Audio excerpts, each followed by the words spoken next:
As you can see, guys, we got the waves popping. We got another video today. It's gonna be a high bald fade with waves. So right now I'm just debulking. I'm actually using a number 2 guard to debulk. He said he wanted to leave it a little bit darker, so I kept it higher than brush wave, which is at like a 1.5. So I just used a 2 open. Right now I'm just setting in my bald line, using my trimmers to create the initial shape and the initial guideline for my blend, and now I'm just balding it out. Gonna use my trimmers first, and then I'm gonna follow up with my Bronze Series 9. This is going to ensure that we get it all the way down to the skin and that it's completely balded out.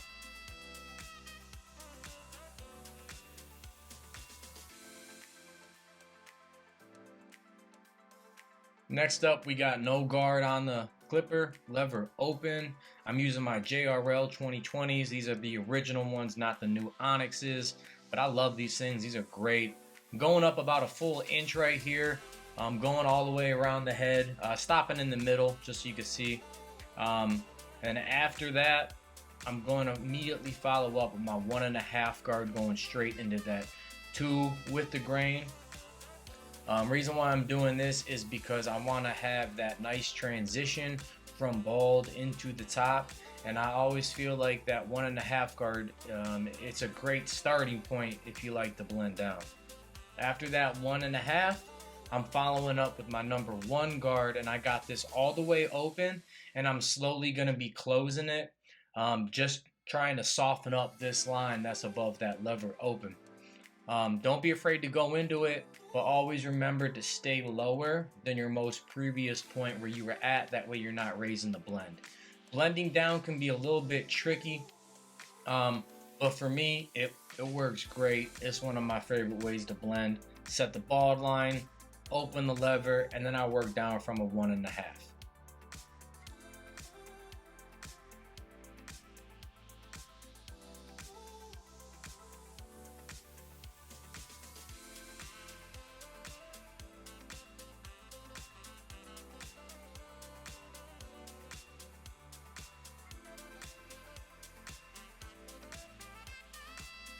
And as you can see, it's starting to blend out already. These JRLs, they do open up pretty wide to just below a 1. They advertise at a 1, but I feel like it opens up right before a 1, so a little bit lower. But I'm gonna follow up with the half guard here in a minute. And then you can see, we're really gonna detail this blend. It's gonna be crispy. So as you can see, lever's fully closed, just flicking out using the corner of my guard. Just to make sure that we can get that done. So right now I got that half guard.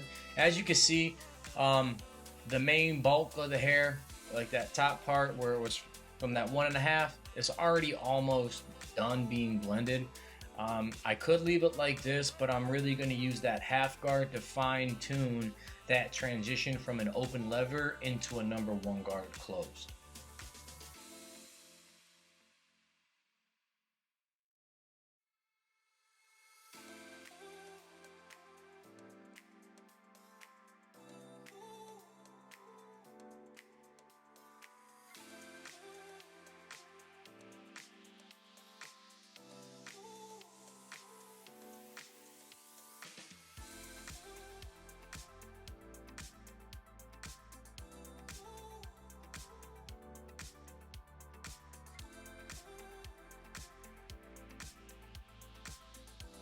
And this is going to about sum up that half guard. I got the lever fully closed, and now we're about to transition into no guard, lever open, and I'm going to be doing lever play. What lever play is, you're basically starting with it open, going down to a closed lever, and throughout the process I will be adjusting it from 3/4 of the way closed down to 1/4 of the way closed to fully closed to back open. And the reason why I'm doing this is because when I'm removing my guidelines, I'm also trying to detail. I like to detail with that bottom line last. That way I don't usually have to go back, but if I see some dark spots, I'll go in and do some more detail work. But right now, my main goal is to just remove that bottom guideline that we initially put in. I'm using my caliper 9 millimeters right now. These things are great, man. They cut through anything like butter. Now I'm switching because I got my fade blade on these Rebels. So my other blades that I got, I think the JRL is the Faber blade with Stylecraft, and then with caliper, the 9 millimeter, I got a taper blade on it. This is a true fade blade by Stylecraft. So if I ever have troubles getting out that bottom line, I go to my fade blade with the Rebels. Usually I can always get it out, but sometimes, you know, that it's just so close to the skin that, you know, you got to use your fade blade between that trimmer and that no guard. So I always have my clippers gap, my trimmers gap, so everything flows seamlessly together. But sometimes you got to bust out that fade blade and knock out that bottom line to get that look.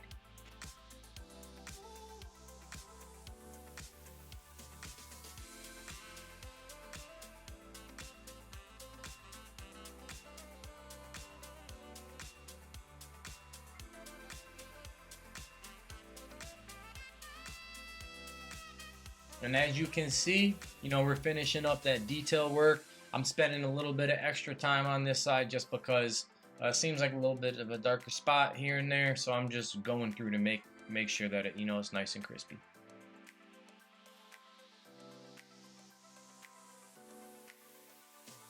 Little cameo action. Alright, now I'm just doing the same process on the other side, except I'm starting with the number 3 guard in the beginning, just to debulk that. Following up immediately with my number 1.5 guard lever open, going to close. I feel like that 1.5 really blends well into a 3 guard close. So it's just fast forward showing you that I'm doing the same steps, but I don't want to spend the same amount of time in the video on this. So as you can see, I go straight from that 1.5 to a 1, lever all the way open, slowly closing it till it's fully closed, and then I go to the lower guard, the next one in the list, and that's a half guard, or it could also be a 0.5 guard depending on the guards that you're using. And after that, you know, got no guard on, starting with the lever fully opened, and then I'm just slowly going to be closing that. As you can see, I like the fade blade with this cut, so I bounced back to it. So you're going to see me do that, do some detail work, and that's what happens when you follow those steps and you're just, you know, slowly going through, you know, trying to get that fade as buttery as possible.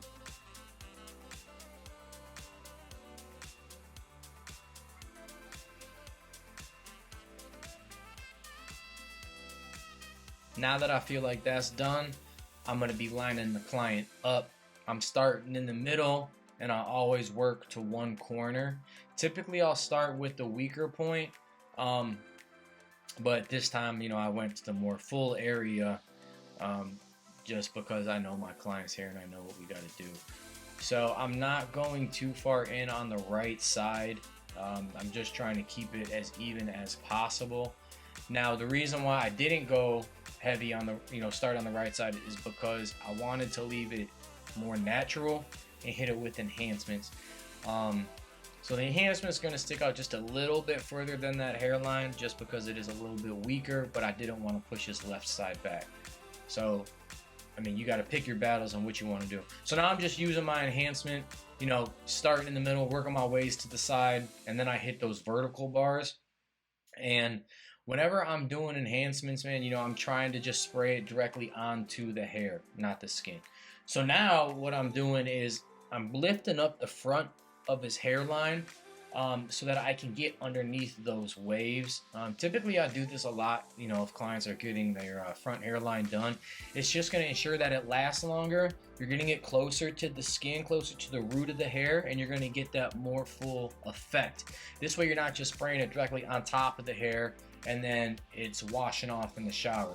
So you spray underneath that hairline. That's a key tip. You spray underneath that hairline after you lift the hair up again, and it keeps it dark longer, and you get more of a full effect. So after I'm doing that, I'm just following right back up with my trimmer, you know, making sure that any of the hairs that are hanging over, you know, it gets it a little bit more even, makes it a little bit more nice. And the biggest thing, man, I'm telling you guys, always wipe off the forehead. because there is a lot of residue and overspray that you may not even notice, but there is always some type of overspray, you know, that I see. So if you wipe it off, man, it's going to give a clean surface. It's going to make it pop a little bit more. You know, and you're also disinfecting the area, so that's always good. Now I'm going straight into the lineup. I got my client tilted all the way back. Got the headrest on, starting in the middle, working out to the corners. And then I'm hitting that vertical bar. And then I'm going to do the same exact thing on the other side. So I'm pulling the skin, not too much because I don't want it to be too much. I don't want it to be stretched out too much. So I'm just lightly pulling it, trying to make sure that those lines are as vertical and straight as possible.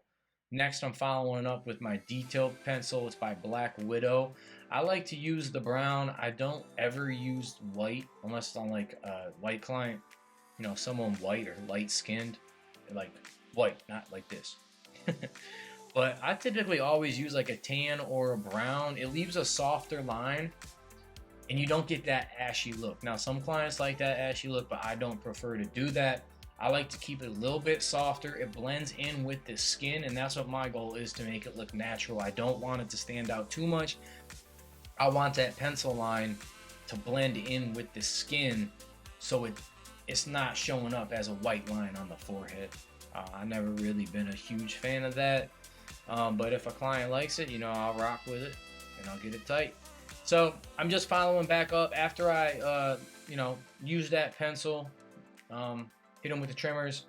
I follow back up with my straight razor to get it nice and straight. Again, I'm following back up, cleaning off any marks on his forehead. And now I'm using it's a black vanilla bean oil.